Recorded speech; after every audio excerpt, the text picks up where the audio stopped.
कौटिल्य कह रहे हैं कि देखिए आपका ये मंडल है, आप राजा हैं, आप वो राजा हैं जो जीतने की इच्छा रखता है, आप विजयजिशु हैं, आप सबसे अंदर वाले सर्कल में बैठे हैं, ठीक है। अब आपको अपने अगल बगल के देशों से कैसे डील करना है मैं आपको इसी सर्कल, इसी मंडल के सिद्धांत से बताता हूं। तो देखिए आपके जस्ट बाद वाले सर्कल में आगे की तरफ की बात पहले समझते हैं, फिर पीछे की तरफ की बात समझेंगे। तो आपके जस्ट बाद वाले सर्कल में आगे की तरफ जो बैठा है इमीडिएट वो आपका दुश्मन है, उसको राजा अरि कहते हैं। कहीं भी किसी भी वर्ड के आगे अरि आए आगे वाले में तो समझ जाइए कि वो दुश्मन को डिनोट कर रहे हैं, और ब्लैक कलर से जो भी मेंशन है वो दुश्मन है। तो कहते हैं कि जो राजा है विजयजिशु, इसके जस्ट बाद जो आया अरि वो उसका दुश्मन हो गया। अब अरि के बाद जो आएगा वो राजा का दोस्त हो जाएगा। कैसे हो जाएगा मैम? तो ऐसे हो जाएगा कि देखो जस्ट बाद वाला अरि राजा का दुश्मन है। अब इस दुश्मन के, मैंने हमेशा कहा कि जो इमीडिएट नेबर है वो दुश्मन होता है, तो इस राजा के दुश्मन का इमीडिएट नेबर जो है ये पिंक वाला हो गया। तो अब दुश्मन का दुश्मन राजा का इमीडिएटली दोस्त हो जाएगा। इसी तरीके से ये सर्कल बढ़ता जाएगा। अब ये दोस्त का जो दुश्मन है वो अपने आप राजा का दुश्मन हो जाएगा। एंड में ये दोस्त का जो दुश्मन है अरि मित्रा वो अपने आप राजा का दुश्मन हो जाएगा। कहने का मतलब ये है जो दोस्त का दोस्त है वो दोस्त होगा और दुश्मन का दोस्त हमेशा दुश्मन होगा। अपने पर्सनल एग्जांपल से समझिए, जो भी आपका दोस्त होता है उसका जो दोस्त होगा आप उसको नहीं भी जानते होंगे तो भी वो आपका दोस्त हो जाएगा,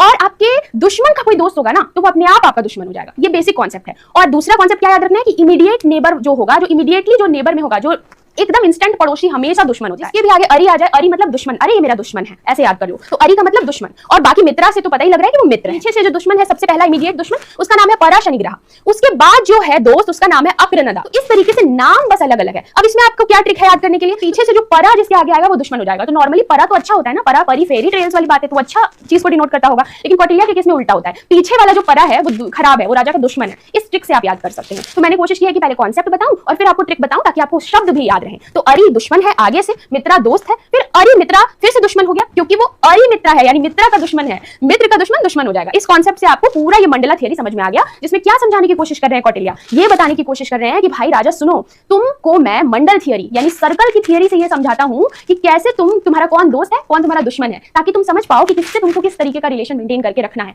और ये जरूरी है ताकि तुम अपने स्टेट का दायरा बढ़ा सको, क्योंकि स्टेट एक ऑर्गेनिज्म की तरह है, अगर वो नहीं ग्रो करेगा तो वो वीक पड़ जाएगा और दूसरे अटैक करके उसको खत्म कर देंगे। इसलिए सर्वाइवल के लिए जरूरी है एक्सपैंड करना, और उसके लिए तुमको मंडल थ्योरी की हेल्प से इंटरनेशनल रिलेशन समझना जरूरी है कि तुम्हारे मंडल के इमीडिएट बाद वाले मंडल में आगे से जो लोग आ रहे हैं उसमें कौन दोस्त है कौन दुश्मन है, और पीछे से जो लोग आ रहे हैं उसमें कौन दोस्त है कौन दुश्मन है।